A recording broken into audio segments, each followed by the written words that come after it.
ఆరు అస్థికలతో ఘోర పూజ మొదలు పెట్టేస్తాడు. ఇక సడన్గా ఆకాశంలో మబ్బులు కమ్ముకుంటాయి, ఉరుములు మెరుపులు వస్తూ ఉంటాయి. ఆరు ఆకాశంలోకి చూస్తూ ఇదేంటి సడన్గా మబ్బులు ఇలా కమ్ముకున్నాయి, ఘోర పూజ మొదలు పెట్టేసి ఉంటాడా అని చెప్పి ఆరు చాలా బాధపడిపోతూ ఉంటుంది. ఇక ఇంతలో అక్కడికి వచ్చిన బాగి బాధగా ఉన్న ఆరు వైపు చూస్తూ ఏమైందక్క, ఏంటి అలా ఉన్నావని చెప్పి అడుగుతూ ఉంటుంది.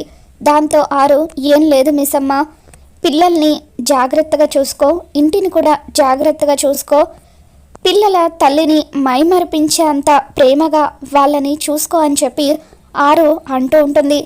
సరే అక్క అని చెప్పి బాగి అలా ఆశ్చర్యంగా ఆరు వైపు చూస్తూ ఉంటుంది. నువ్వు కూడా జాగ్రత్త మిస్ అమ్మ, నేను ఇక వస్తాను అని చెప్పి ఇక అలా ఆరు బాధగా అక్కడి నుండి వెళ్ళిపోతూ ఉంటుంది. మరోవైపు ఘోర ఆరు అస్థికలతో పూజ చేస్తూ ఉంటాడు. మరి ఘోర చేతుల్లో ఆరు బందీ కాబోతుందా, లేదంటే ఆరుని బాగి కాపాడుకుంటుందా, ఏం జరగబోతుందో మళ్ళీ మన ఛానల్లో తెలుసుకుందాం. మీకు కనుక ఈ వీడియో నచ్చినట్లయితే తప్పకుండా లైక్ చేయండి.